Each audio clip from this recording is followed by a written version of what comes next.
പരിഗണിക്കുന്നില്ല പല മക്കളും. ആരാ ഉമ്മ? ആരാണ് പ്രിയപ്പെട്ടവരെ പ്രിയപ്പെട്ട ഉമ്മ? ആയിഷ ബീവി റളിയല്ലാഹു അൻഹ റസൂലുള്ളാഹി സ്വല്ലല്ലാഹു അലൈഹി വസല്ലമയോട് ചോദിക്കുകയാണ്, അല്ലാഹുവിന്റെ പ്രവാചകരെ, എന്റെ ജീവിതത്തിൽ ഞാൻ ഏറ്റവും സ്നേഹിക്കേണ്ടതാരെയാ? എന്റെ ജീവിതത്തിൽ എനിക്ക് ഏറ്റവും ബന്ധമാരോടാ? ആയിഷ ബീവി റളിയല്ലാഹു അൻഹ ചോദിച്ചപ്പോൾ നബി സല്ലല്ലാഹു അലൈഹി വസല്ലമ പറയുന്നു, സൗജുഹാ, ഒരു പെണ്ണിന്റെ ജീവിതത്തിൽ അവൾക്ക് ഏറ്റവും ബന്ധപ്പെട്ടത് സൗജുഹാ, അവളുടെ ഭർത്താവിനോടാണ്. അവളുടെ ഭർത്താവിനോടാണ്. ഉടനെ തന്നെ ആയിഷ ബീവി റളിയല്ലാഹു അൻഹ ചോദിക്കുകയാണ്, അല്ലാഹുവിന്റെ റസൂലേ, ഒരു പുരുഷന് ജീവിതത്തിൽ ഏറ്റവും ബന്ധമാരോടാ എന്ന് നബി തങ്ങളോടങ്ങ് ചോദിച്ചപ്പോ നബി സല്ലല്ലാഹു അലൈഹി വസല്ലമ പറയുകയാണ്, ഉമ്മുഹു, അവന്റെ ഉമ്മയോടാ. എന്റെ ജീവിതത്തിൽ എനിക്ക് ഏറ്റവും ഇഷ്ടപ്പെടേണ്ടത്, ഞാൻ ഏറെ ആദരിക്കേണ്ടത്, എന്റെ ജീവിതത്തിൽ എനിക്ക് ഏറ്റവും പ്രധാനപ്പെട്ടത് അല്ലാഹുവിന്റെ റസൂല് കഴിഞ്ഞാൽ, അല്ല കഴിഞ്ഞാൽ, അല്ലാഹുവിന്റെ റസൂല് കഴിഞ്ഞാൽ എന്റെ പ്രിയപ്പെട്ട ഉമ്മയാ.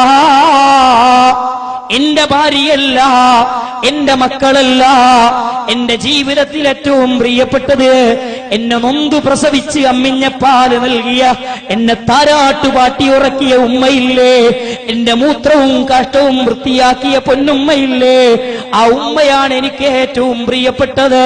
എന്റെ യുവാക്കളെ,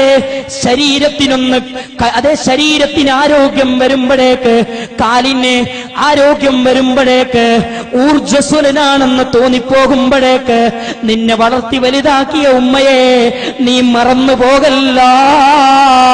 നിന്റെ വാപ്പാനെ നീ മറന്നു പോകല്ല. ലേബർ റൂമിലേക്ക് കയറ്റിക്കൊണ്ടുപോയിട്ട് ശരീരത്തിലെ മുഴുവൻ എല്ലുകളും ഒരേ സമയത്ത് പൊട്ടിപ്പോകുന്ന വേദന അനുഭവിച്ച് നൊന്ത് പ്രസവിച്ചില്ലേ? 2 കൊല്ലം അമ്മിഞ്ഞ പാല് നൽകിയില്ലേ? മാറത്തിരുത്തി അമ്മിഞ്ഞ പാല് നൽകിയില്ലേ? മാറത്തിരുത്തിയിട്ടല്ലേ കാട്ടിച്ചത്? മാറത്തിരുന്നിട്ടല്ലേ മൂത്രിച്ചത്? ജീവിതത്തിൽ എത്ര ത്യാഗങ്ങൾ സഹിച്ചിട്ടാ, ജീവിതത്തിൽ എത്ര പ്രയാസങ്ങൾ സഹിച്ചിട്ടാ, ജീവിതത്തിൽ എത്ര ബുദ്ധിമുട്ട് സഹിച്ചിട്ടാ ഞാനും നിങ്ങളുമൊക്കെ ഇത്ര വലുതായത്. ആ ഉമ്മാനെ ചവിട്ടുന്ന മക്കള് നമ്മുടെ നാട്ടിലില്ലേ? ആ ഉമ്മാനെ ചീത്ത പറയുന്ന മക്കള് നമ്മുടെ നാട്ടിലില്ലേ? ആ ഉമ്മാനെ പടി പറയുന്ന മക്കള് നമ്മുടെ നാട്ടിലില്ലേ? ആ ഉമ്മാനെ വേദനിപ്പിക്കുന്ന മക്കളില്ലേ? ഉമ്മാനെ കരയിപ്പിക്കുന്ന മക്കളില്ലേ?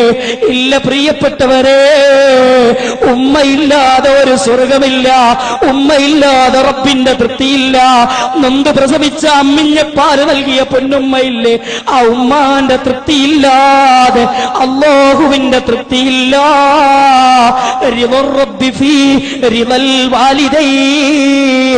അല്ലാഹുവിന്റെ തൃപ്തി എവിടെയാണെന്നറിയോ? മാതാപിതാക്കളുടെ തൃപ്തിയാണ്. മാതാപിതാക്കളുടെ തൃപ്തിയിലാണ് അല്ലാഹുവിന്റെ തൃപ്തി. മാതാപിതാക്കളുടെ കോപത്തിലാണ് അല്ലാഹുവിന്റെ കോപം. പ്രിയപ്പെട്ടവരെ, അതുകൊണ്ട് ഉമ്മമാരെ വേദനിപ്പിക്കല്ലേ, ഉമ്മമാരെ വിഷമിപ്പിക്കല്ലേ, ഉമ്മമാരെ സങ്കടപ്പെടുത്തല്ലേ. ഭാര്യമാര് ജീവിതത്തിലേക്ക് കടന്നു വരുമ്പോ പല യുവാക്കളും ഉമ്മമാരെ പരിഗണിക്കുന്നില്ല, ഉമ്മമാരെ ശുശ്രൂഷിക്കുന്നില്ല, ഉമ്മമാരെ ചികിത്സിക്കുന്നില്ല, ഉമ്മമാർക്ക് ആവശ്യമായ കാര്യങ്ങൾ ചെയ്തു കൊടുക്കുന്നില്ല. ജ്യേഷ്ഠന്മാരും അനിയന്മാരും വാപ്പയ്ക്കും ഉമ്മക്കും ചെയ്തു കൊടുത്തതിന്റെ കണക്ക് പറഞ്ഞിട്ട് തർക്കമല്ലേ? ഉമ്മാക്ക് ചെയ്തു കൊടുത്ത നന്മകൾ പറഞ്ഞിട്ട് ജ്യേഷ്ഠൻ കണക്ക് പറഞ്ഞ് പൈസ വാങ്ങുന്നു, അനിയൻ കണക്ക് പറഞ്ഞ് പൈസ വാങ്ങുന്നു. ഇതെന്തൊരു ലോകമാ എന്റെ പ്രിയപ്പെട്ടവരെ! അവരെങ്ങാനും തിരിച്ച് നമ്മളോട് നിന്നെ പ്രസവിച്ചതിന്റെ പണമെടുക്കടോ എന്ന് പറഞ്ഞാൽ, നിന്നെ 2 കൊല്ലം അമ്മിഞ്ഞപ്പാല് നൽകിയതിന്റെ പണമെടുക്കടോ എന്ന് പറഞ്ഞാൽ എന്തു കൊടുത്താലാണ് മതിയാവുക? ഈ ജീവിതം കൊടുത്താലും മതിയാകുമോ? 10,000 കൊടുത്താലും മതിയാകുമോ? 1,00,000 കൊടുത്താലും മതിയാകുമോ? 1 കോടി കൊടുത്താലും മതിയാകുമോ? ഈ ജീവിതം തന്നെ തരാമെന്ന് പറഞ്ഞാലും മതിയാകുമോ? ഒരിക്കലുമില്ല. ഒരു സ്വഹാബിയതോ കഅബാലയത്തെ ത്വവാഫ് ചെയ്യുകയാണ്. ഉമ്മാനെ അതാ തോളത്തെരുത്തിയിട്ട് ത്വവാഫ് ചെയ്യുകയാണ്. ത്വവാഫ് കഴിഞ്ഞിട്ട് പറഞ്ഞിട്ട് ഒരു സഹാബിയുടെ അടുക്കൽ വന്നിട്ട് ചോദിക്കുകയാണ്, ഞാൻ എന്റെ ഉമ്മയോടുള്ള കടമ നിർവഹിച്ചില്ലേ എന്ന് ചോദിച്ചപ്പോ സ്വഹാബി പറയാണ്, ഉമ്മാനോടുള്ള കടമയുടെ ഒരു കാഭാഗം പോലും തീർന്നിട്ടില്ല എന്ന് സ്വഹാബി പറഞ്ഞിട്ടുണ്ടെങ്കിൽ നമ്മുടെ ഉമ്മാന്റെ വിഷയത്തിൽ നമ്മൾ ചില തീരുമാനങ്ങൾ എടുക്കണം. യുവാക്കളെ, കല്യാണം കഴിച്ചു വന്ന ഉമ്മാനെ പരിഗണിക്കാത്തൊരവസ്ഥ ഉണ്ടാകരുത്.